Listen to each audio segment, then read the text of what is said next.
Welcome to Smileys. We are reading Forge of Darkness by Stephen Erikson as part of a read along. And today we are covering chapters 3 and 4. And if you join now, this is just the summary episode where we are just going through each chapter line by line and just discussing them as we go. And I'm Mora, and joining me is my friend and co-host, Lee. How are you? Hello. I'm doing pretty good. What about you? I'm okay. So, after multiple attempts, we have sat down for this episode today. Yeah. And Fate had it in for us. we are extremely well prepared, I think. No? That is true. That is one of the perks of having to, skip it like 3 times. So, was it fun?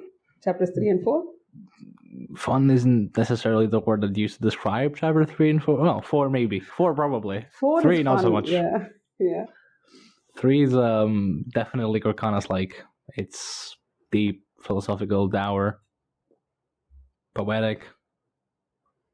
Yeah. And sure. Sure. Yeah. No, go on. You were saying No, something. I mean we have a whole 2 chapters to go through, and I've written like 3.2k words, so. Thus begins chapter 3. We are in Hout's residence on the northwestern borders of the Jagodoran. We are watching the world through the eyes of a young-ticed hostage with a somewhat familiar name, Corey Delath. Corey is young, like late teens, young. 18. 18. She has 2 late years teens, more. young. Yeah. And still has fond memories of playing with dolls and acting like a young goddess to them. She gives us a quick geography lesson. She hails from Abara, a Taist settlement held by a lesser house Dalak, and from her Eyrie, curiously named Eyrie by Coria. The spelling, you'll find the spelling in the book, by Coria. She can gaze out upon the plains and the empty city of Omdus Falak, the Jalarkan contested territories, and so on. Coria, not unlike the doll she keeps, has been pretty much shut in for quite a long time. Hout is fairly strict in his education, possibly, Coria thinks, due to a misunderstanding of the Taist custom of hostages, and there have been more than a few parallels to be made between Coria and her dolls, which keep coming back throughout the book. Today, however, is different, since the pack of Jalarkan veered into hounds, or Jalarkan, how do you pronounce it? I just said Jalarkan. Okay, Jalarkan works. Is approaching Hout's domains. Coria has a bad feeling about this. What other reason for the trespassing, if not to claim these lands for themselves? And that feeling is only reinforced when Hout comes out bedecked in full martial gear that she's never seen him before wear. The 2 parties meet, and much to Coria's surprise, Hout begins laughing. The sound is so alien to her that the Taist's world is rocked. Nothing seems right about this. The Jalek veer back to their humanoid forms, and Hout bellows to her that guests have arrived. Yeah. Do you have any comment? No, the jacket has guests. That's all. Yeah. I don't think there's more to be said there. Yeah. Corey agrees with you because Hout rarely, if ever, has guests. They didn't have servants or cooks or any of that. Coria has had to learn to take care of the home everyday needs as part of her education, which she somewhat doubts its veracity. In the meantime, she reminisces on the lessons Hout imparted on her about the Dragot, which is a very interesting little bit, which you can find in the book. Solitary people that dissolved their own civilization when it became too successful, when they themselves realized it was unsustainable and untenable. They just stopped talking to each other. Completely. Their once flourishing city is now home to but one individual, the Lord of Hate, who was the instigator behind the dissolution. Did you say instigator? He just pointed out that this is what is happening. Fine. Go on. That's all. You could dispute this? Okay, well, yeah. The Jalarkan have brought foodstuffs, raw, of course, they're hounds, and the group has sat down to feast. Coria is further imbalanced by this. Hout is usually far too prude in such matters. He is borderline unhinged here, For a household that never had guests, save for a few solitary jagged for a night or two, reigniting an old argument. But Hout seems very well versed in such matters. Yes? Sorry, that bit I find it so funny. Like suddenly a random jacket comes, argues something, and leaves in the middle of the night, and then how it is like put off for like a few days. Yeah. Just jagged things. One of the Jalek warriors makes an odd statement which catches Corey's attention. He names Hout Captain, which is a title which is almost entirely unbecoming of the Jagged. To Corey's knowledge, they never had an army. Hout mentions the Dice's renowned temper, but Corey does not buckle under the prodding of the Jalek and wishes to be excused. Hout declines, saying that the Jalek are here for her. Just one thing about the 14 jacket we see in Cripple God. What do they call? What do they call each other? They're like, are they a band or is there a leader for them, or how does it go? I don't want to spoil. That's why I'm asking vaguely. Tell me about the 14 jacket. No, we can't. I don't remember. I don't actually know where you're going. No, I just want to know, like, are those 14 like just friends, or do they call each other some titles? Or they are an army, yeah. Okay. You know, the army that fought death and stuff, but they're dead. So we're getting to that as well. Just don't worry, we'll get to that. In the meantime, for the darkness, Corey's mind is racing. Hout in martial accoutrements, being addressed as captain, having guests here, her. None of this made sense to her. Hostages weren't given to soldiers, and the Jagged were not soldiers besides. Had a mistake being made? Rusk, the Jalek spokesman, is having a discussion with Hout in the meantime while Corey is thinking. This happens a lot in the books, where just people are thinking and then someone like interjects with the conversation, they've missed like half of it. Like, oh, what the fuck is this guy saying? It's very... And I know that you personally find it extremely fun, isn't it? For some reason, you just enjoy conversations with just where half is lost. Go on. So Hout is having a conversation with Rusk, and there are certain implicit threats being made. The Jalek wants something from Hout in return for guarantees of peace. Rusk points out that the Jagged have no army to speak of, and should the Jalek wish it, they could ransack their territories. Hout responds they could very easily destroy them should they wish to do so. It's gradually revealed that the Jalek are here to take Corey back to Girl Ghislaine in return for their absolution of their responsibility to send hostages of their own blood following their defeat at the hands of the Dice. You wanted to say something? That is just such a dumb idea. That you need a hostage, so you just pick somebody and just give it to them. I think Hout puts it very nicely that you can't just borrow someone's hostage and give it to them. Something like that, yeah. Yeah. So, yeah, the Jalek, as Mora mentioned, are very apprehensive about giving up their own young as hostages. So, Corey steps in at Hout's prodding to lecture the Jalek as to her position. She's not a slave, she's a hostage. She's bound by strictures and the like to a fallen people. She will be returned within 2 years' time. She's fine. Does not chafe. It is what it is. Sagral does not take well to this and snaps at her. She's a slave in all but name, wasting away her youth here to a fallen people doomed to dissolution. Coria puts him down by saying that he needs a leash, and everybody bursts out laughing. The tension resumes, though, because the Dice, who are demanding 50 Jalek hostages, are heading to civil war. Hout says that the hostages will be protected regardless, but the Jalek don't buy into it. And because the Jalek, unlike the Jagged, have actually lived through a civil war, and Hout seems awfully naive in believing that they will be protected because strictures and stuff. It's interesting. Oh, I was on Hout's side. I thought the hostages will be protected and sent back and all that. That's what I was assuming. No. Oh. I mean, it is a civil war. There's nothing civil about it. Well, we'll get there. Don't worry. Like, this is a doomed realm anyway.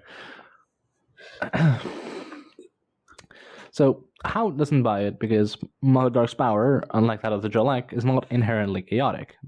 She is not soul taken.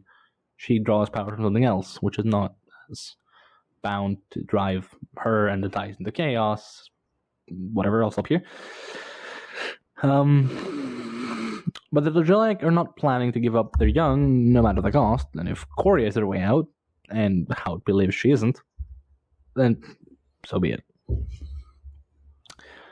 At their demands to release Coria, Hout elaborates, he has educated her, trained her, and made her a vessel for future use.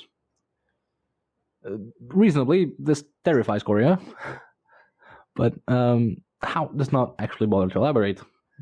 Instead, telling the Jalek that they live with a Dawn.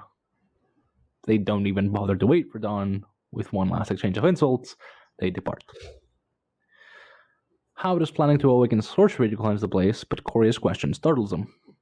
She does not feel at peace with the absence within her. She is not empty inside. Hout agrees, because he didn't expect her to feel peace. In absence, there is yearning, and Coria does indeed yearn for something as yet lost. No comments. Yeah, okay. No, it's fine. It's something I liked. It's just nice. Yeah. Well, here's something that's not nice. So, yeah. Anyway, we are in a bar of the Lac, where Coria hails from, with Lady Nerys Corlett. Oh, familiar surname. How nice. Mistress of the House of Dracorlas. Her bloodline is frail and failing, and her house is also failing, quite literally, because her stables just burned down, and there's only one horse left. Yay! She looks up on Orphantal. Another familiar name. Yeah, her grandson. This is the drinking game we should have, right? Every familiar name you should take a shot. I mean, we'd probably be dead within 2 episodes now. No, but we're spreading it out. But anyway, we're just drinking water. So. True enough.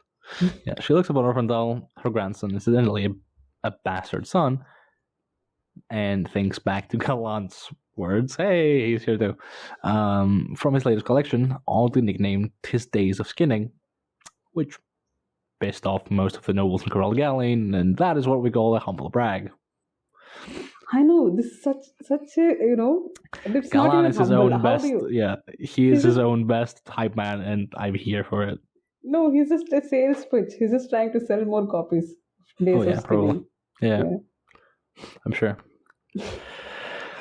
So, Nerys is, to put it bluntly, ambitious. And her ambition, combined with how Corral Galleon society is structured to begin with, forces her to make some hard choices, most of which are to the detriment of her immediate family, and I think you may realize by now that I don't particularly like the Nurse lad. Are you not even going to expand on it, or are you just going to say that this? Oh, I will expand on it later. Don't worry. There's more yet to come. So, case in point, her desire to expunge the idealism and romance from Orphantal's mind. The boy would often replicate scenes of heroism followed by betrayal, always betrayal, as he had learned from the endless tales and rumors from the Dice Wars. Nerys' husband was one of the soldiers that fought in said wars, a distinguished soldier, meaning that he survived, which is already an accomplishment, returning home to his beloved family, only to commit suicide within a month. When her husband arrived home, she was already dead to him, a harsh reality contrasting all historically with an idealized form which he'd propped up during the endless monotony of the wars, and Nerys never forgave him for that. She thinks back to another soldier who seduced her daughter, Sandalath, and sired Orphantal. Take a shot now, please. Yeah. Another old veteran that disgusted her. He'd lied about his war stories and managed to get Sand his bed, which only managed to further doom the already failing bloodline. She kept him drunk and hidden away in a tavern, and you may notice that Nerys isn't the best person in the world. Okay, this Sandalath being Orphantal's mother, is this a reveal, or do we already know this? No, we know that, yeah. We know that from before, right. Yeah, because it's all just... go on with your Nerys bashing. Yeah. Sandalath is leaving soon for House Dragons. She's to be a hostage once more. The last time was to House Pyrrhic before its dissolution and incorporation by Brother Dark. And Nerys advises her not to bid Orphandel farewell because the boy needs to cling to his dreams and delusions. Yikes. He is destined for Garcanos after all, and though Sandalath is unaware of this detail, and we can have a boy too attached to his mother. I'm gonna stop. Nerys has made an entire backstory up and everything. In the meantime, it's time for Sand to go. The carriage has arrived, and the procession is led by Master at Arms Ivis. I think this is a good point to interrupt you. Regarding Nerys doing all these things for Orphandel and Sandalath and all that. Yeah, I think you had just a small throwaway phrase of how the society is structured. Do you want to tell me how that society is structured in the Thai society? Well, there is a very strict and rigid house system and different like noble families and noble classes. And it is not necessarily expected, but like heavily like required, I suppose, to climb the hierarchy of nobility in order to maintain prestige, and to fall from grace would be catastrophic for everybody involved. There's also this streak of patriarchy, which we don't really see in the rest of the Malasan. Like, why is there such a stigma with bastard sons, unless, you're bringing in some misogyny somewhere. That's the impression I got. Because we see lots of bastard sons throughout. Go on, interrupt me. We see Harlow and all that, and those are not really, the stigma is not that, the child has an unknown father, or the father is not known, or any of those. The stigma doesn't reach the child or the mother. Here there is so much stigma because Sandalath got pregnant with some rando, and then has a son as a single mother, as a teen pregnant. All those things. It feels quite patriarchal to me. No? I don't think it's so much down to being patriarchal as much as it's just down to how people are treated, because blood is a big part of what makes someone in Cúil Galain, and someone being a bastard means that they don't have noble blood. Yeah. So they're lesser. No, in the sense, there is no shame attached to Galdan, right? The drunkard, I don't know how to say that name. For the father. Mm-hmm. There is no shame attached to him or anything. He's just kept as a drunk. Yeah. But all the repercussions are with this, the woman and the child. So I think the very same would be true for if a guy sired like a bastard son. Just the thing is, the blame would almost always fall, well, from within the family anyway. From the general perspective, I think the blame would fall on like the seducer, whoever that might be. Which, yes, more often than not is the woman in the relationship. But, in this case, I think it's just down to, because the bloodline is failing and Orphandel is a bastard, he cannot be legitimized unless they pull some strings, which would be politically expedient and difficult. And so it's like, not so much, you couldn't keep it in your pants, as much as it is, you doomed our family. And that's bad, because, do you see the problem? Like, this society is not great, so, It's not, yeah. But yeah, no, because, I don't know, it just keeps coming up again and again that the whole, why does she have, we'll come to it, isn't it? That, why did Mother Dark take a consort? I think we'll keep asking that question again and again. So yeah, it's technically not Nerys being completely terrible, it's the society being completely terrible. That's what I want you to tell. Yeah, that's what I was trying to do. But Nerys is also pretty god-awful, so I'm not going to forgive her for that. Moving on. So yeah, my carriage arrives to pick up Sand, driven by Master at Arms Ivis from House Dragons. He's escorted by a troop of soldiers that's stationed outside the Bar Dalac in a non-too-subtle gesture that, hey, I know you're kind of on bad times, but we still respect your borders, Friends, don't turn me in civil war, please? Please?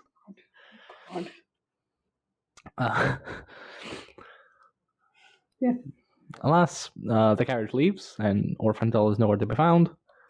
which pleases Neris because, Neris is a bit of no, I'll stop. I said I'll stop. Okay, so unfortunately, however, Orphandal is not nowhere to be found. In the future? And, yes. Let me do all the nearest chapters in future. I'll take all of them. Sure, be my guest. So there's a more than a little depressing perspective of a child watching his mother leave. Fun. She gives us a very interesting insight for being 5.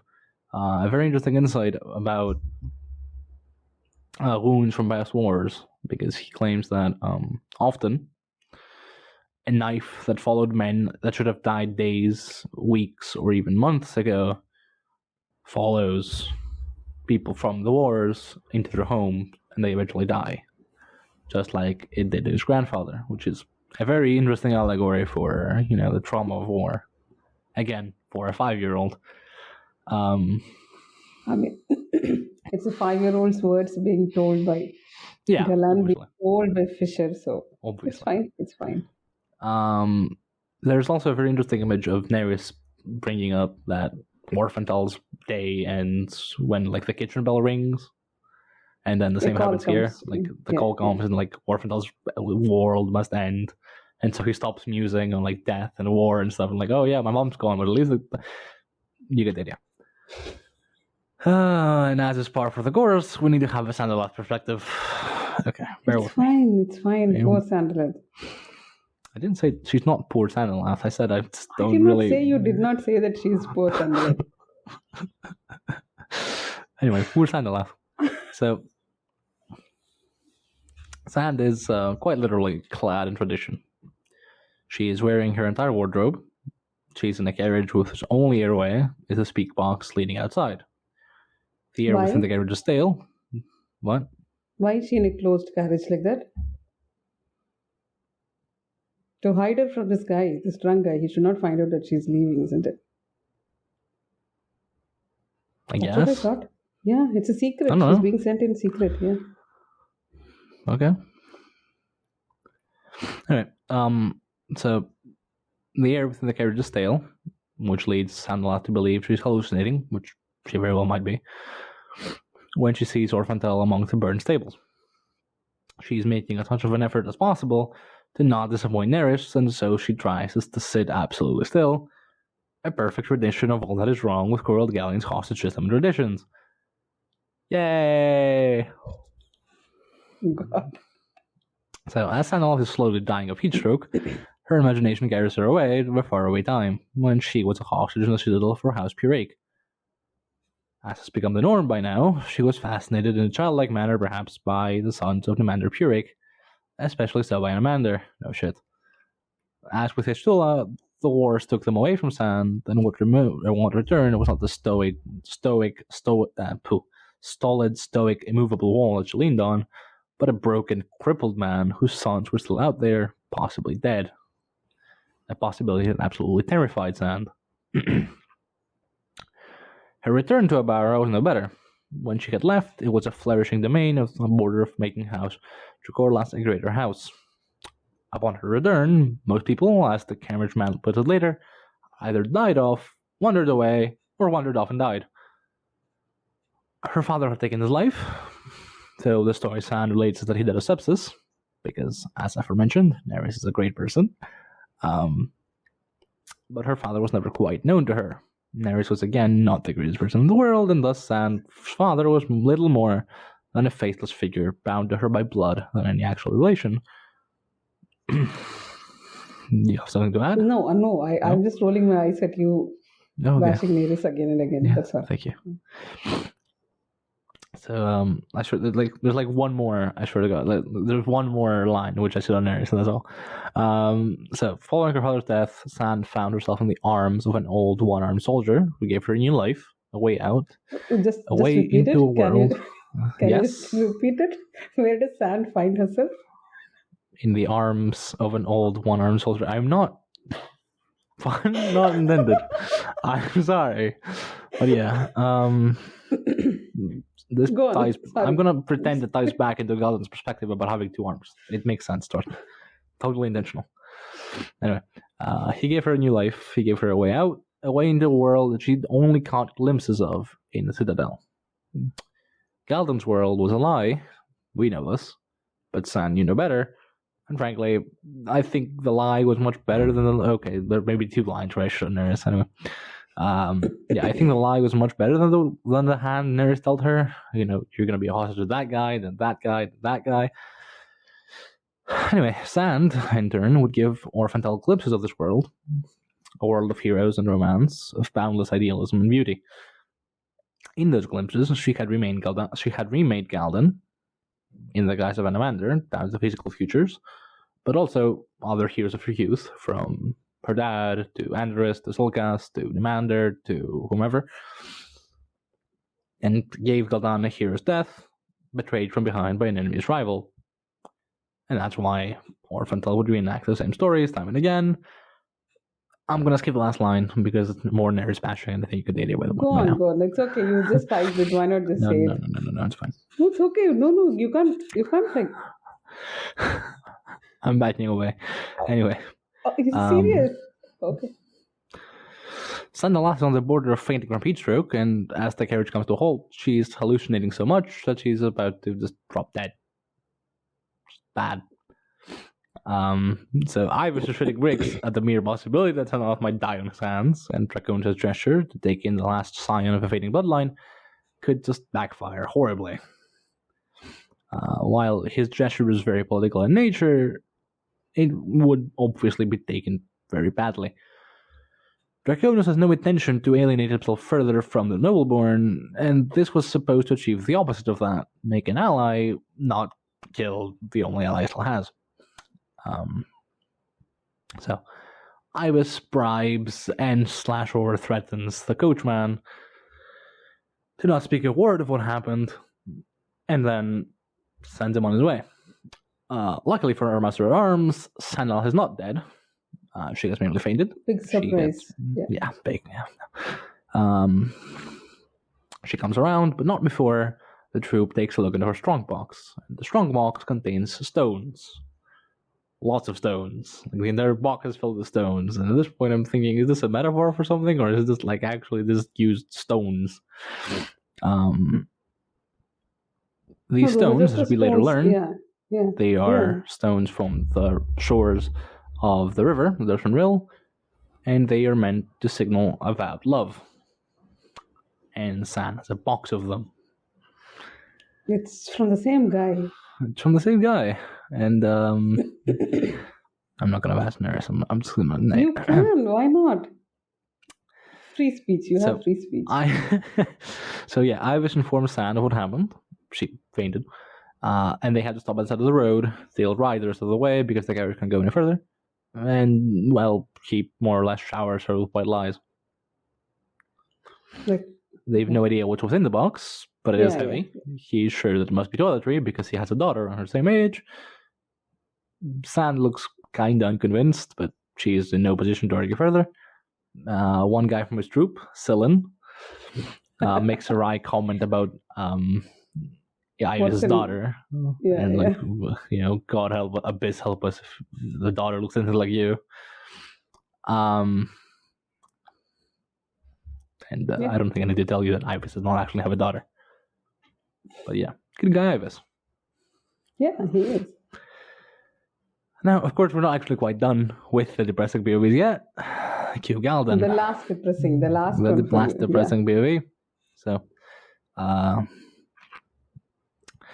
Galdan is a miserable little pile of regrets. He regrets his love for Sandalath. He regrets not killing said love. He regrets his lies. He regrets his drinking habits. He regrets fighting. He regrets a lot of things. For a miserable drunk, Galdan is awfully self-conscious, which at the same time makes him very sympathetic, but also miserable. He knows that all the reasons he puts forth for his current predicament are nothing but failed excuses. He knows Nerys is behind the supply of wine and women, and he knows that he is being watched and his movements are being reported to her. And Galdan is past caring, because Sandal is gone. He knows also that Sand has taken the stones which he's left for her, but for all he knows, he threw them away. We know better. Aries. Yeah. For all he knows, sorry. For all he knows, San has forgotten about him entirely, and while she has taken the stones that he has left for him, well, for her, she could have just thrown them out the keep's refuge.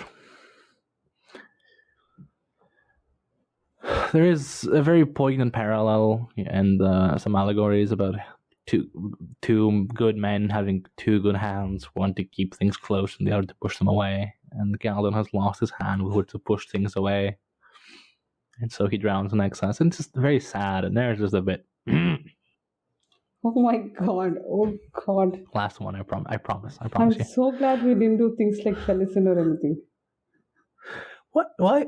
Why would I bash Felicin? I don't know. You're bashing Nereus. They're both, victims of the system.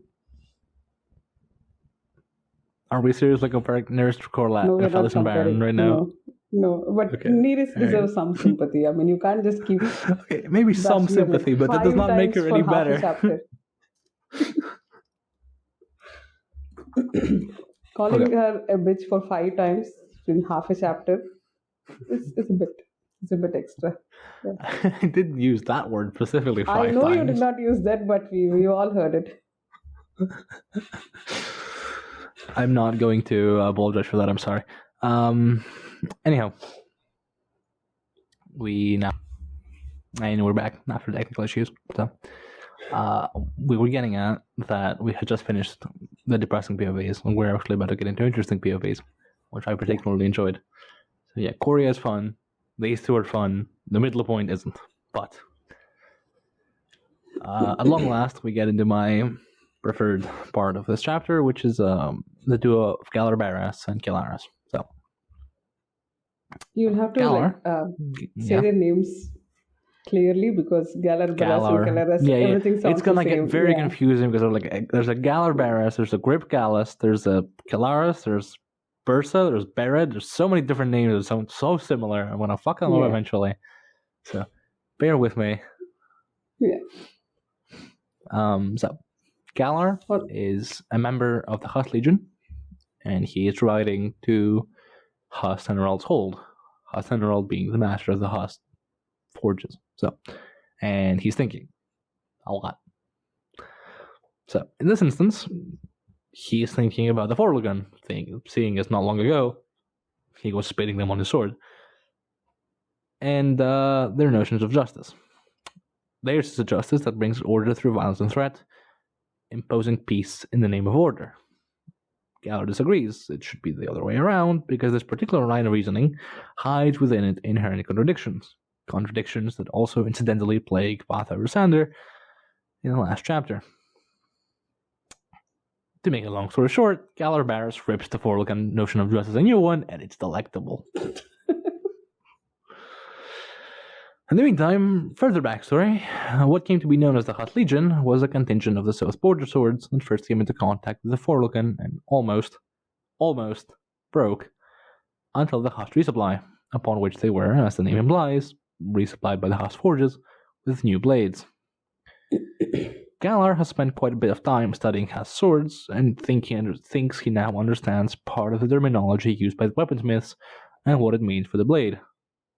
To make another long story short, he and most, if not all, of his soldiers in the Huss Legion believe that the swords are alive.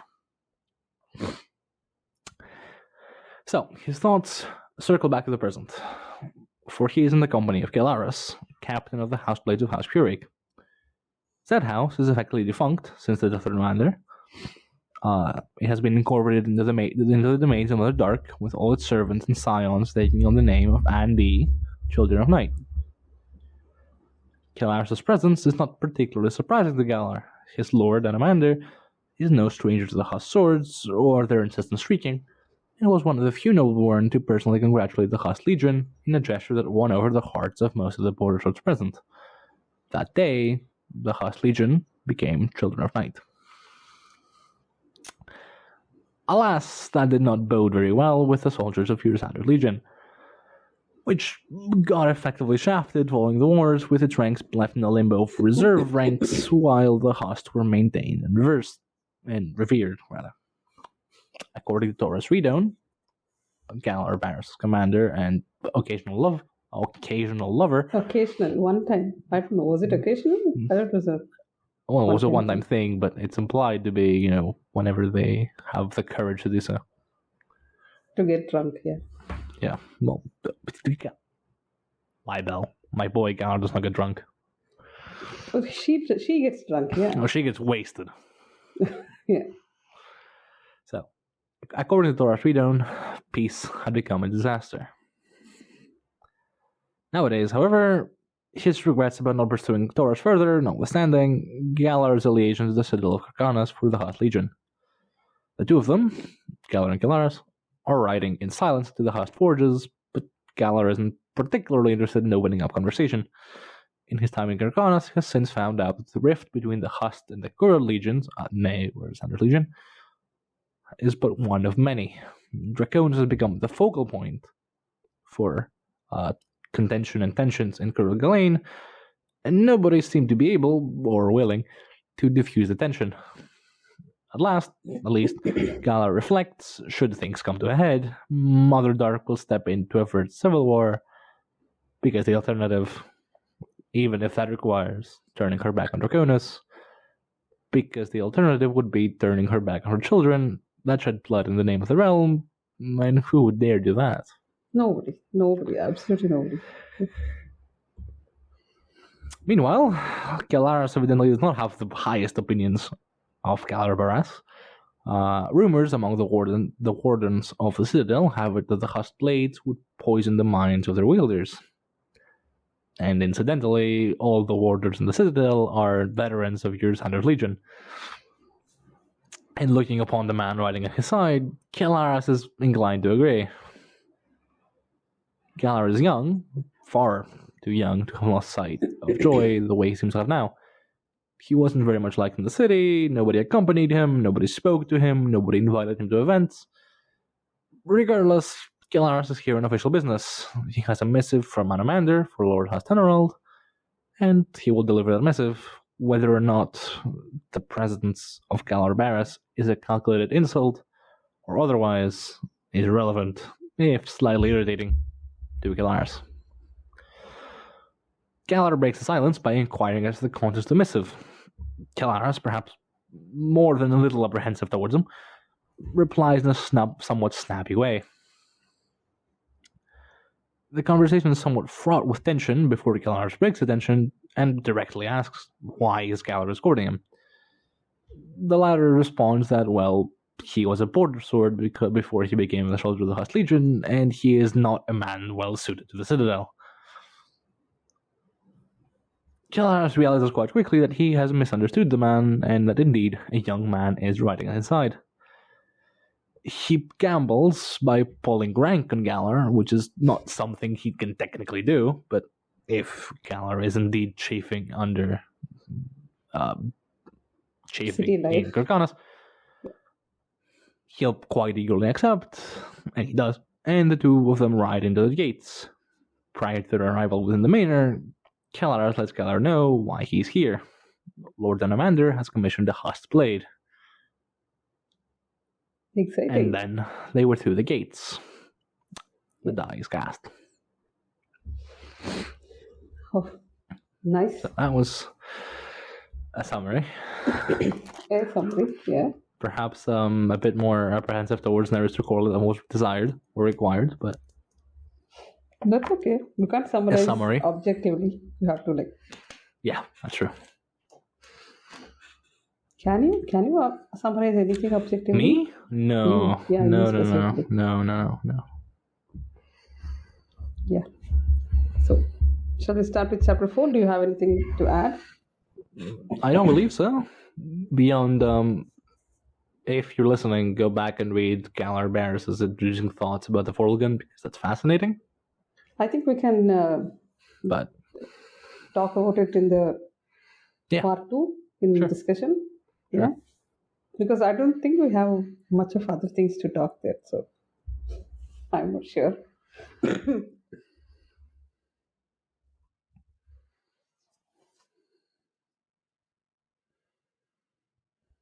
Yeah. Shall we start? Sure. Shall we go to chapter 4? Do you know where we have to go? We have to go far to the west. Glimmer Fate. To Glimmer Fate, yeah. East, northeast. East, oh good, yeah, it's east. Yeah, sorry. It's, oh my god. Right, so it's in the east and we are very far away from the cities and all, aspects of civilization because this is the border of the realm and it's next to the it's next to the Vitreous Sea. Okay? That's how I'm going to say it. Yeah? How do you say it? I don't know, yeah, Vitter. Well, it's difficult to pronounce because but Vitter would be my pronunciation. I would say Vitter probably. Anyway, It's the Vitreous Sea and the word means glass.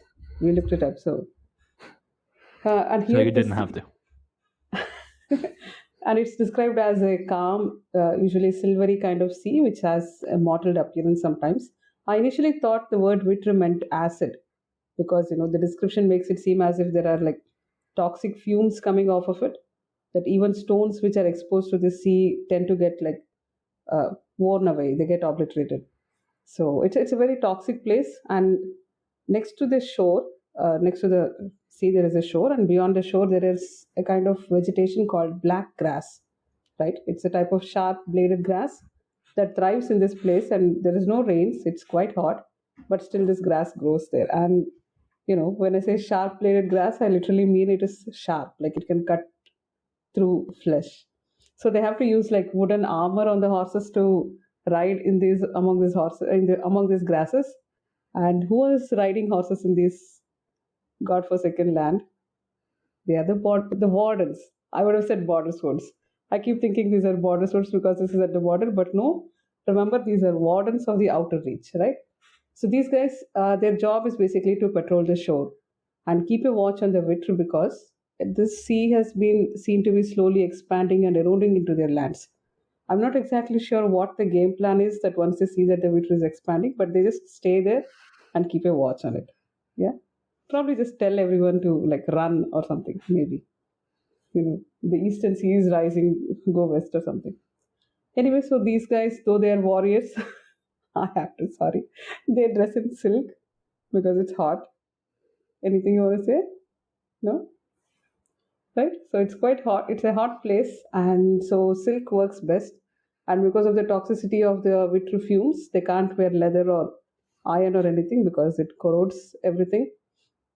And so this is a scene. So this is where we are. And we are interested in a small group of 3 Taist who are patrolling the area. These 3 are 2 people from House Durav. One is called Faror Hend and the other is called Spinnock. Take a shot. Yeah. And the third person is the captain, and she is from the Hust and her name is Finara Stone. Yeah, she is Hust General's daughter. So when we first see them, Spinnock is sitting and doing what? He is sharpening his blade. Right. Should have known. And yeah, that's his signature move. So he has a sword and he's constantly taking care of it. And the one time he doesn't take care of it in Toll the Hounds is when... Never mind. Just tell me. I don't remember. Just tell me. Oh, you don't remember? It's the one time that the High Priestess notices and says that you didn't take care of your sword, and because he's distracted thinking about Salind. So, I think so. This is as far as I remember. I could be wrong. So there is Spinnock sitting and sharpening his sword, and he's using one of those stones which were, which have been eroded by the Vitru, because apparently the Vitru infuses a kind of invincibility to the sword. And this is said to be, pointedly we are told that this is an ancient Hust sword, and so it is silent. Swords have to be silent, right? So lots of POV changes in this chapter, so bear with me. The first one is Faror Hend. She thinks to herself that there are so few Taist who take up this job in becoming the wardens. And that's good because not many are insane enough to do this job. And she thinks that she's thinking about the mystery of the Vitru, because who knows, what is happening and why is it eroding and all that. And she thinks that maybe the Azathanai have some answers. but the Thai scholars are, not nice exactly. I They're think pretty she calls xenophobic. them xenophobic and very close-minded or something. I don't remember. And who value ignorance over knowledge. So there's no chance of these Thai guys reaching out to the Azathanai and finding answers. There is a chance that maybe the Forul can have some answers, but all their war spoils are currently with Lord Urusander, who is not exactly a STEM guy. He wants to know about law and justice, and he's least interested about finding out what And work I is think doing. the quote goes, maybe he'll stumble upon some revelation about the Wither, but would he even notice? Would you notice? Yeah. He's not a STEM guy. You can't blame him. And she knows, Farrarhead knows that even though they have like this lengthy lifespan, they are running out of time with regard to the Wither erosion. I don't know if they've calculated it or something, but it is going to erode, and it might be within their long life they'll be able to see the Wither actually expanding, and whatever, the Thais are running out of time. And that's when Spinach makes a comment that the stone from the Wither is helping, helping the edge or something. And what does that happen? What does that lead to? Farrell goes into a mini spiral about how much she's attracted to this guy. And do you know what is stopping her from acting on this attraction? Is it the fact that she's 11 years older? No. Is it that she's already engaged to someone else? No. Is it that because he's very young, like barely into manhood? No. Stop laughing. Can you guess what stops her? They're cousins and the bloodline is too close. Like children of brothers and sisters should not mingle. That is a Thai, I don't know, a Thai rule. So that's the reason she's tempted, but she's not acting on it. And Galan self-insert again here.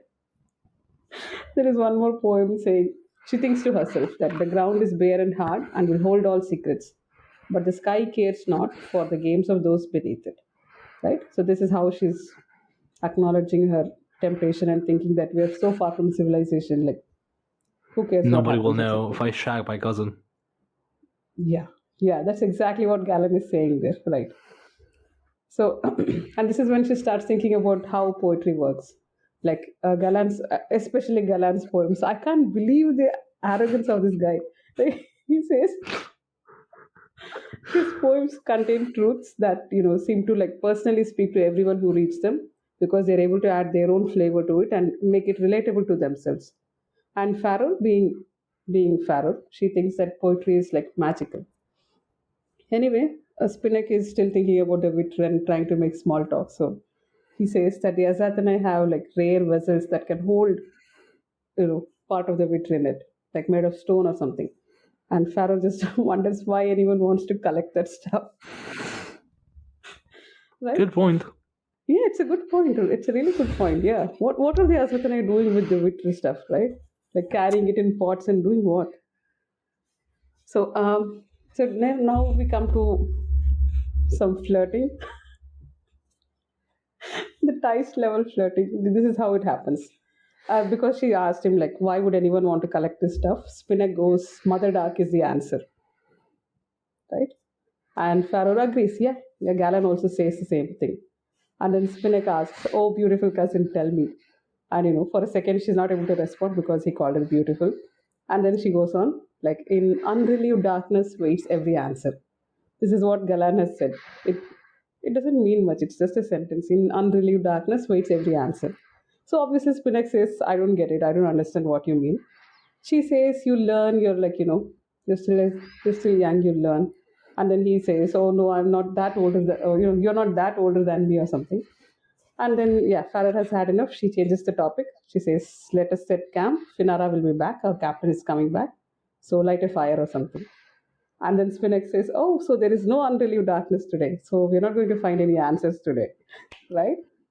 And Farah just goes, oh, you actually got what the poem meant. So this is their flirting. And with this, we stop. We leave them to setting up their camp. And shall we move to Captain Finara Stone? Who is... My initial read, I swear, Pharaoh Hen and Finara Stone were the same person, but now I'm able to see that they're not. Yeah? I made a very painful mistake confusing with her, so... When was this? So I can't get into it because spoilers, but... Spoilers. Okay, we'll keep it for the discussion. Yeah. Did you like spoil somebody's experience of the book? No. because you got- I like there was a post on the sub and I confused the two in a very that's- humiliating manner. Yeah.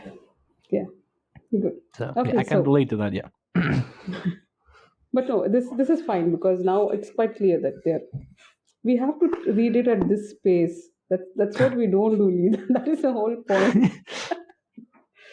Okay, so Captain Finara Stone is walking along the Vitter. Sometimes she goes away on her own. Just tell me if you need a break or something. No. Yeah. I have a quote I want to find.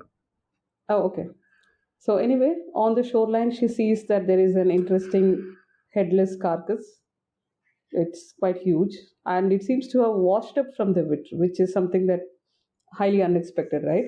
And most of its flesh has already been devoured by the sea, and it's like both broken bones and headless, and it's just lying there, and it is still trying to crawl away. It's not like exactly at peace, and it's quite massive. It has a thick tail, but there are no wings. Even she has heard of this mythical creature called dragons, and this one doesn't have wings, so obviously this is not a dragon. And I don't know what comes, what happens to her. She just tells it, stop trying and die peacefully. You're dead, and then it lunges on her. Oh yeah, that one. Yeah, tell me the quote. Yeah. You are dead. Your head has been torn away. The Vitter dissolves your flesh. It is time to end your struggles. Yeah. And then it jumps on her. Yeah, obviously it gets pissed off. Like, so it cuts down her horse, and then it's not able to move further. Finara is thrown from her horse, and she ends up breaking a shoulder. And she has a husked sword. One more time, we are told that this is a silent husked sword from the pre-awakening era. More to come. I think maybe this is important. We don't know. Maybe. Who knows? So, and then she starts retreating, and she starts walking. So the rest of this chapter is people moving from one place to another and thinking. One place to another, coming back, thinking. This is the rest of the chapter, right? So be prepared.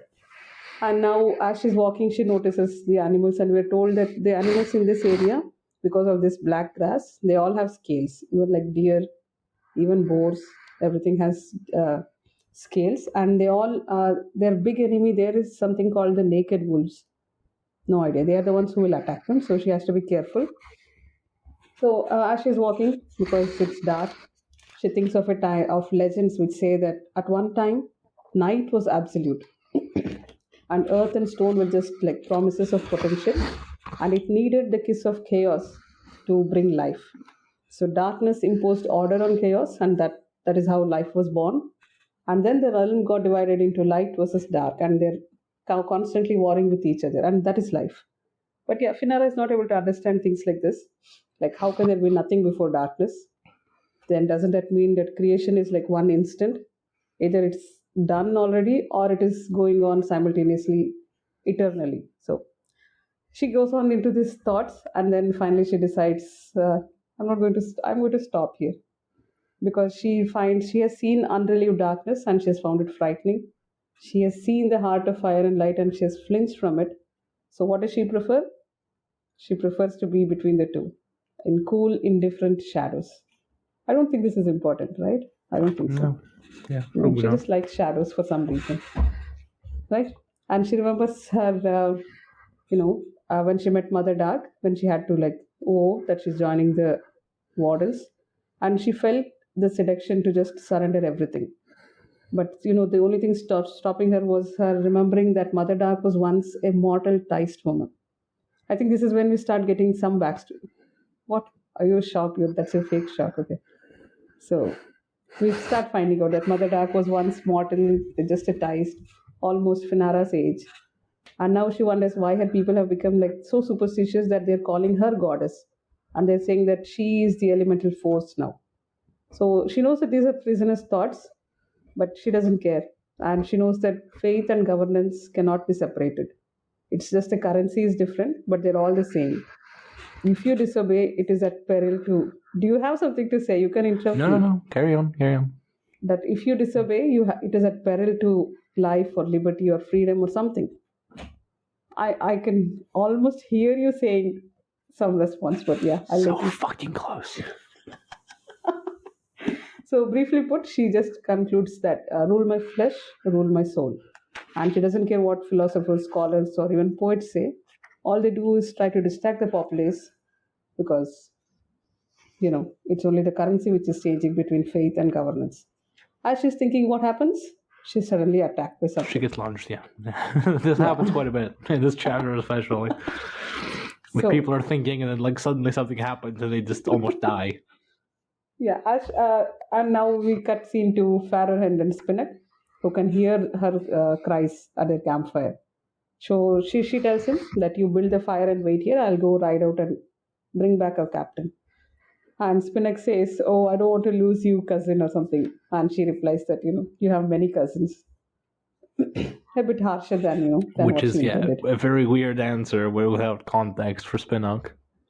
I mean, they both know what they're talking. It's iced flirting. Get with it. So then she starts riding. And now, what do we do when somebody is riding somewhere? We go They into think. internal monologues. So, who is Farrer and engaged to? Any guesses? Do I I'll have give you to? Doesn't it say the name? Oh, it says, yeah. Okay, yeah, then I don't need to guess. Right, so she's married to, engaged to Kagamandra Tulas. Into a shot. So this guy used to be a low-born officer in the Legion, and he's not particularly good-looking because the Thais are racist against wrinkles. So No, it's not that. It's for the same reason Ibis has scars, because they starved on the way back. exactly. That's what I'm saying. So- hunger and suffering has made him wrinkle, and these people hate him, and they think he's a husk of a person who can't love anyone and all that. It's extremely what do you call that? I don't know.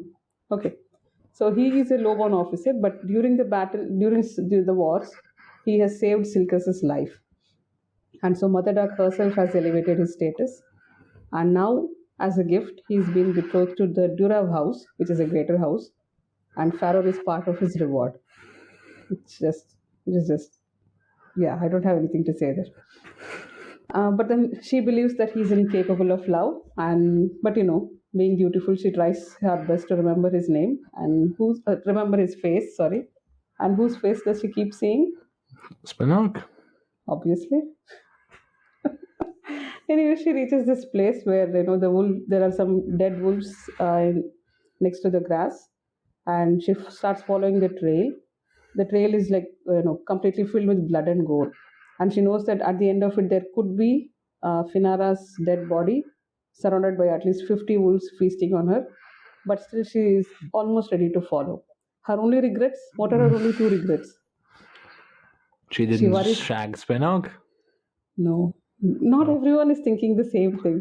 She just Okay. worries that Spinnock is all alone in the camp, and she worries that Kagamandra will have to pretend to mourn her. I don't know why she has to say that he has to Jesus. pretend. People are dicks to Tulas, man. I know. So anyway, she's just about to enter this trail, and that's when Finara calls out from behind because she is not exactly in the trail. Something else has gone in the trail, and we see that apart from the broken shoulder, she has a bite injury on her leg.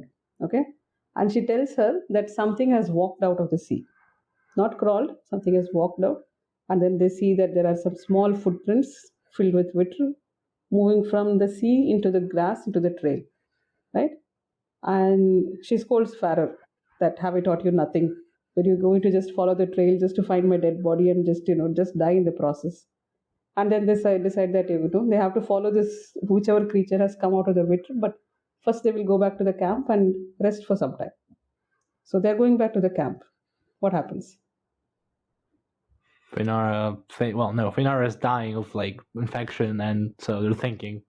Yeah, Finara is thinking now. Finara. I'm not doing justice to this chapter. So anyway, Finara is thinking. She has noticed that Farrer had this death wish on her face, and she thinks that it is actually like a Taist flaw, that all of them have this lust for death if they're despairing for some reason. You have something there? No, just Okay, just non-verbal reactions, right? So, and Finara is able to guess at Farrerhand's conflict that,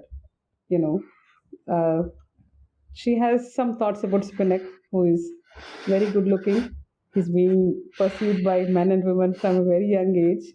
Christ almighty.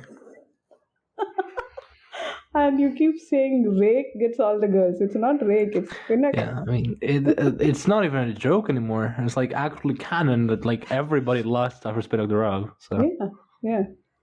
So, and Spinnock, even though he's he's so popular, he has a good sense of self-preservation. Like he's never he doesn't like give himself away to anyone who just wants him. But even then, she has noticed that he actually likes Farrell. He adores her and maybe more. And then she sees that these two, Farrell and Spinnock, they're both. I don't know why I'm laughing at this, but my notes say that she sees them both torturing themselves endlessly, and if this continues, there's nothing funny here. And she thinks that their life and even their love, everything might sour if they're left to torture themselves like this. So, what does she decide? Yeah. So she just casually. By the way, side note: she is dying of a broken shoulder and an infected bite wound. She casually mentions that the Legion used to torture people. Because that's how she knows these things. Yeah. Just casually. And also, this is how she views her underlings. It's like they're cousins and they're trying to bang one another, but that's like equivalent to torture because there can never be love. Oh, no, you're not getting it. It's not, she's not saying that they're trying to bang each other. They're like trying not to bang each other, and that is the torture. Yeah, there's a difference there. So, yeah. So what does she decide? She decides that she has to reassign one of them to somewhere far away. Oh, I thought she was going to play matchmaker. She's being good to Tulas. But why are you laughing at that? So anyway, there is nothing funny happening here. Yeah, go on. Okay, and she knows that, even if they're separated, there is possibility that a torture of this kind, can, absence makes the heart grow fonder. So it is possible that their torture could keep continuing and they may even become more strengthened that way, and they may be more attracted because they're not proximate to each other. So anyway, and then she has a private thought which she doesn't tell us. We just know that it is slightly selfish. Any guesses? We're not going to guess, right? So anyway, now... I don't remember. Oh, they don't spell it out. Probably she just wants to bang Spinnock or either of them. That's how I took it. I was going to say that. Like, there's no way she's that shallow. She's dying. She might as well get a good one in. Okay. Smiley's podcast, everyone.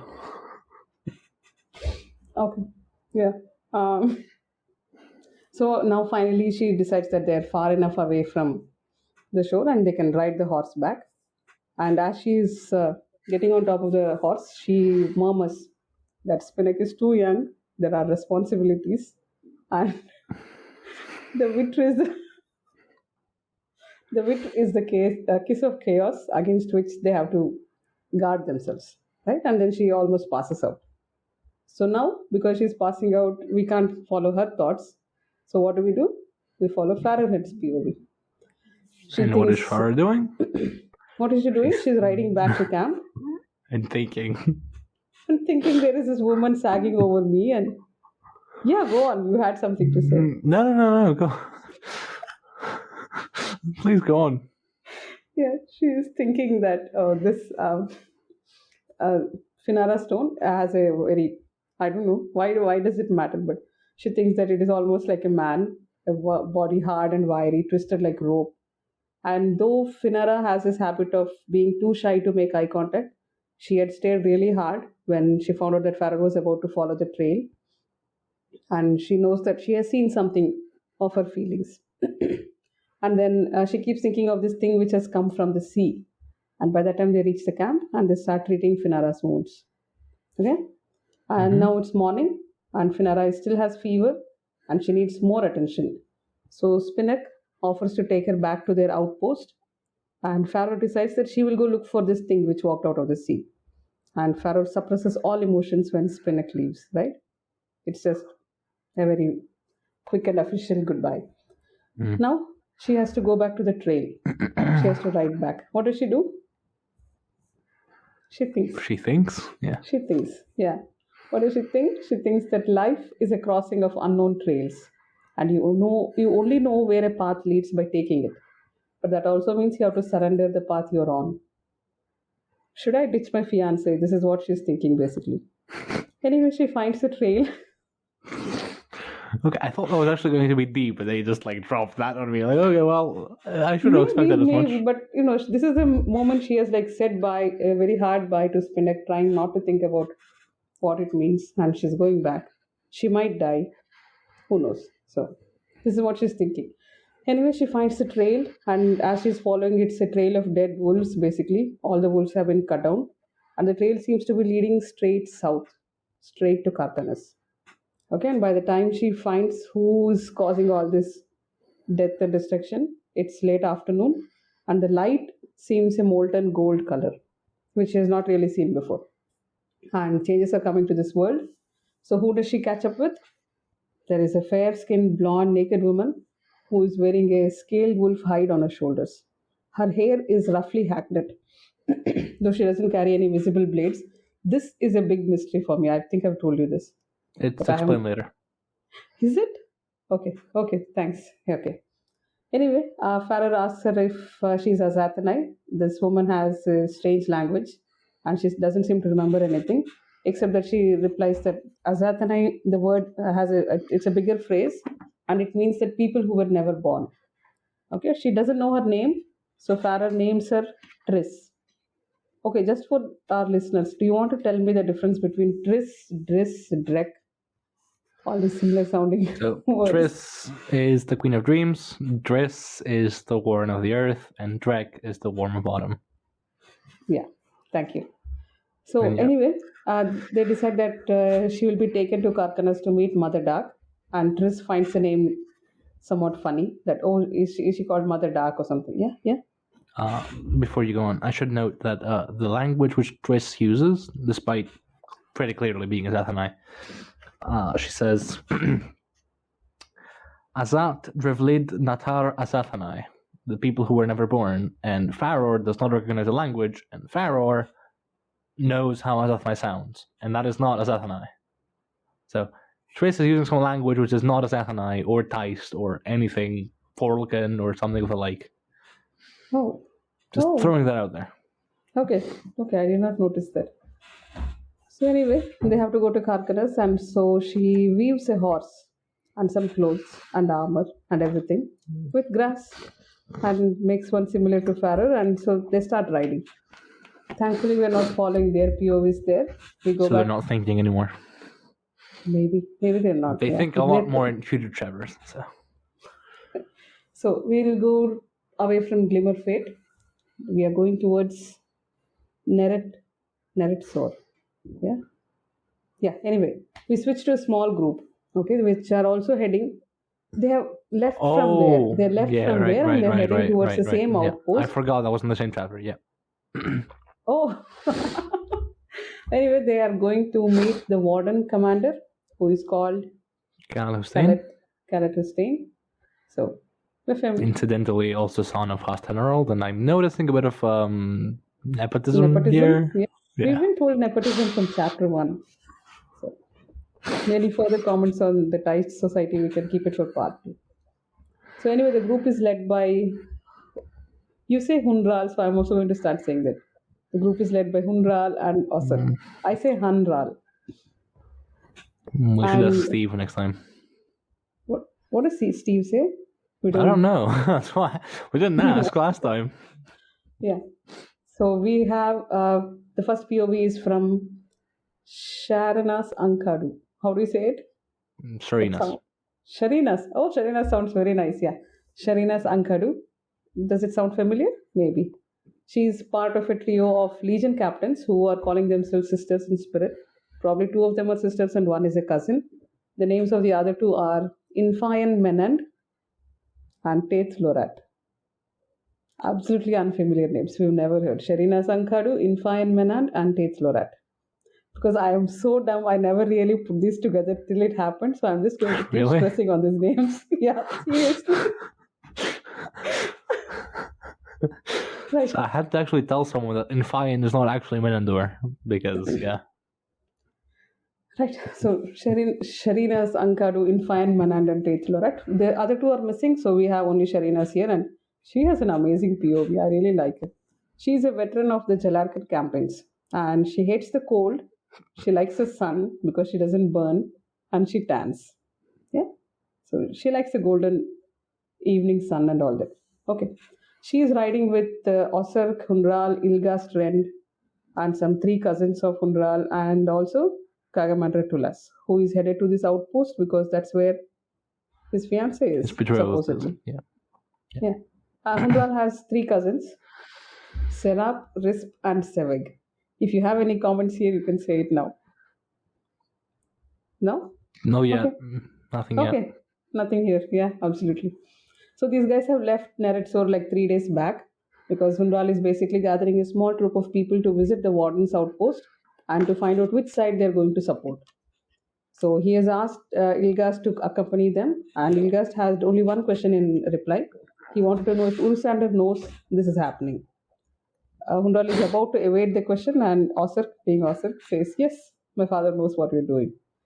Now, Totally. we'll continue with Sharina's thinking. She knows that Hunral is doing the right thing. As long as they all focus on Urusander, their claim for justice will be answered. She doesn't have a high opinion on Osir, who is thin-skinned and diffident, but still, nobody likes him, poor guy. But he's being held in check by Hunral, so everyone knows that Hun is doing a good job. She also knows that this guy is banging his three cousins, and she judges him for it. Second cousins, so it's technically not Oh, banned. I'm sorry. Yeah. From prescriptions, yeah. So he can do that. He can do that legally. Now, questionably, morally is a bit questionable, but yeah. Right? Ticed. What can you say? So Sharina thinks that maybe she also should sleep with Hunral one day, but only if it is politically useful. And it's a bit gross, but what she thinks is that, yeah, what is that? Yeah, I'm just saying, diced, just Ticed. fun. Oh. Yeah, we just bang each other for political gain. Fun. I mean, they're getting married for political gain. Why not this? Yeah. So anyway, Hunral is, because this is her logic, that he's growing in importance and he's very arrogant, but his arrogance is warring with his sense of loyalty to Urusander. So maybe someone needs to bring him down a notch. And to do this, she has to lead him to believe that he has won a conquest to his bed, and then tell him that he was manipulated by her, and so to belittle him because that is a very vulnerable time. She's gross. So this is what she's thinking, and then she starts thinking about Kagamandra Tulas, who is also riding along with her. If you have comments, you can just stop me. No. Go And on. then she's even more judgmental towards him. Once again, she thinks that nobody likes Kagamandra, basically. She thinks he's an empty husk. His eyes are lifeless. He's dead inside. And he probably longs for real death. And then she feels bad for Pharaoh Hen, because basically what the Legion guys want is a new world in which there should not be any of these greater houses and lesser houses. The only thing that should count is service to the realm. Right? And in such a world, this type of politically expedient marriages will not be needed. But to ensure this parity, Pharaoh is like Pharaoh has to be sacrificed. She has to be married off in this politically expedient manner to prevent other marriages which will be politically expedient, which makes zero sense, obviously. The thing is, Kagamandra, because of his new elevated position, he is expected to be Urusander's right hand. So he might officiate like the wedding of Urusander and Mother Dark. And Sharina thinks that maybe she should sleep with Kagamandra, maybe. It might be a sweet victory, but then she can't sully him. She thinks that maybe he cannot really be reached. So who is left for her to bag? Pharaoh Hand. She thinks that maybe she... and now she, thinks some more, and maybe Pharaoh has ditched... she's joined the wardens just to escape Kagamandra. And he is still pursuing her here, and he is going to meet her there. And so she decides among two important meetings, either Hunral meeting Khaled Hussein or Kagamandra Tulas meeting his fiancé. She decides that she will go to the second meeting, and then once Pharaoh is left reeling and she is feeling vulnerable, that's when she will seduce her. Sharina Sankadu. Finally, we are done with her, and We go to Ilga's friend, my favorite. So this guy is an old retired veteran. You have something to tell? Please do. So Sharinas is another example of we were this fucking close and we blew it. Though Sharinas is also a bit, But yeah, the bit about the Legion being for veteran reconstitution and like reform in society, except when it isn't. In the case of Arrow, it's like this close, and then we blew it again. No, and the Ilgas thing- does it again, and it just infuriates me. No, I think one of the differences between the monologues we see in in Book of the Fallen and here, all these philosophy thoughts people have, is in Book of the Fallen they are given space and time to have a conclusion to their natural thought. Here it's not like that. They're very flighty. The ties. They're not able to complete their thoughts. They're distracted by the things going on around them, and they're being constantly attacked, or suddenly they want to bang cousins, and they're a flighty people. They don't have the time to complete their thoughts. Whereas in Book of the Fallen, it's a conscious decision. Everyone has the time to finish their entire thought, isn't it? Don't you think so? There is a difference, and I think that's what you're finding odd here. No. It's not like I'm finding it odd. I mean, like they have a good thought, and then they swap direction towards like an objectively towards a like less good one. Like we are for reform and reconstitution of the veterans, and like a world where we promote a meritocracy and there's no like greater house, except when we don't, because we need some greater houses to exist so we can actually perpetuate this thing. So it's like hypocrisy. And then she Or gets for distracted. That's the Finara, whole like point. Finara having a moment like where she thinks about the dark, and then she concludes that like faith cannot be separated from government, which is just like this close. God damn it! But I'll bitch on it later, so it's okay. We have one more to go through with Ilga's friend, where I just get really annoyed. So. And so Ilga's friend has a lot of prudish thoughts because we just saw Sharina's thirsting over everyone. So we need some balance. He calls this a time for frenzied seed spilling among the ties. So he uses very vulgar language. That's true. I'm not going to say all of that. But anyway, he says even Mother Dark has taken a lover, and this is why veterans like him went to fight wars. Then he thinks about Urusander, who was a great war leader, but peace does not suit him. As a ruler, he would be indifferent and very just, and because he would be so impartial, he might lose supporters like Hundral. And he worries that if Urusander's power grows, then blood will be spilled. So Ilgas would be glad to be rid of an outsider like Draconis, but the house plates of the greater houses would also resist Urusander because he's from the ranks. But still, they would guess that somebody like Hundral has brutal ambition, and they might take offense to that. Anyway, he is noble born, but he's also a cohort commander retired, so he's on neither side or on both sides. He has been feeling a pull to choose from the Legion side, but now he worries that he might be pushed to make a choice. What is pushing him? His prudishness, basically. So why should his Mother Dark take a consort? Why can't she just marry him? Why is his cult of dark so given to sexual excesses? How can sexual satisfaction and religious ecstasy be the same? I'm not using that language, no. And then Mother Dark, why is she inviting this kind of sordidness? Like, instead of... What? Go on. No. Please continue. Like, instead of superior traits like reason and skepticism, why is she inviting this type of sordid thoughts? So he would not yoke himself to someone else's idea of truth.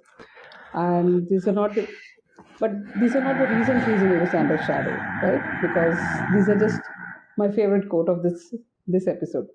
These are just opinions and not fortifications. Okay, but he's agreed to join this group because he wants to see Khaled Hussein, who's an old friend, and he knows for sure that Khaled is not going to be persuaded by Hundral. All he wants is a drink and a chat. Who doesn't? So he thinks that sooner or later somebody is going to slit Hundral's throat. Urusander should be left alone with his intellectual masturbation, and Mother Dark might suddenly lose interest with Draconis one day or the other. And since her aspect is endless night, maybe she would just vanish within it. and so there might not even be any physical relationships going on. But he also remembers Mother Dark before her ascension. He knows her birth name and how she was a vivacious, beautiful young woman with strengths and frailties, just like any other woman, till the day she found the gate to darkness. And he thinks that darkness itself is something which is fundamentally selfish. So, anyway, they near the outpost, and he thinks that the wardens are a bunch of misfits. But even misfits in a good society need a place to thrive. They should not be abandoned to alleys and gutters. Misfits must be cherished. Why? It's not a good thought. Misfits must be cherished because one day they might be useful. So, with this happy thought, we you can fucking cover blew this it chapter. again. This close, goddammit. I think we should wind up. This episode has gone too long. I'm so annoyed at this guy, actually. I'm not annoyed because that one quote, "These are opinions and not fortifications," is extremely good. I really like that. He's not he's not vehement in his opinion, Yeah. but it's still like this goddamn close. And if we just thought about it a bit more, it's fuck. That's the whole point. That this is what we're seeing repeatedly in Forge of Darkness. People get I know that's the distracted. point. I'm still going to be Okay. angry at them for missing the bloody point. Sure. The point is to get you riled up, and you're doing that. So I think that's good. Let's just wind up. Let's go to the discussion. This has gone on too long. Yeah. Anything else? Any closing thoughts? Who was your favorite among these two chapters? Favorite character? No. Character? I don't know. Like, Finar's very interesting. Yeah, no, that was good. Sharinas is surprisingly thirsty. Yeah. Like, shockingly thirsty. I would like Ilgas a lot more if we didn't blow it twice. In like... No, it was twice. The other one was like about intellectual masturbation was fine, whatever.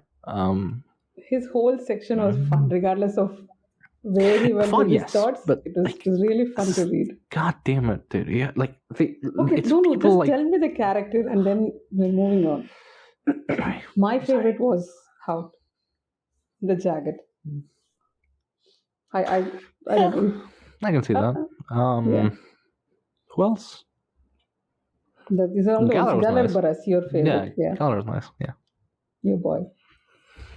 Okay. So, thank you for listening. And we will have the discussion of these two chapters in the next episode. And after this, what will be the next? The chapters 5 and 6. Chapter 5 and 6, yeah. What do we have to look forward to in chapters 5 and 6? More POVs, more thirst, More people thinking. more people thinking. Yeah. Chapter 5 is mostly But at least I think in Arathon, which is a 5 lot of thinking. No, at least in 5 onwards, we start seeing the setup things are over. Yeah. These 4 chapters have Things been set up, actually so start happening. Yeah. Start happening, yeah. And Still, chapter 5 lots is of very thinking. tight. Yeah. So anyway, we'll see you there. Thank you for listening. Thank you, Lee, for your time. Thank you, Mara. Bye. Goodbye.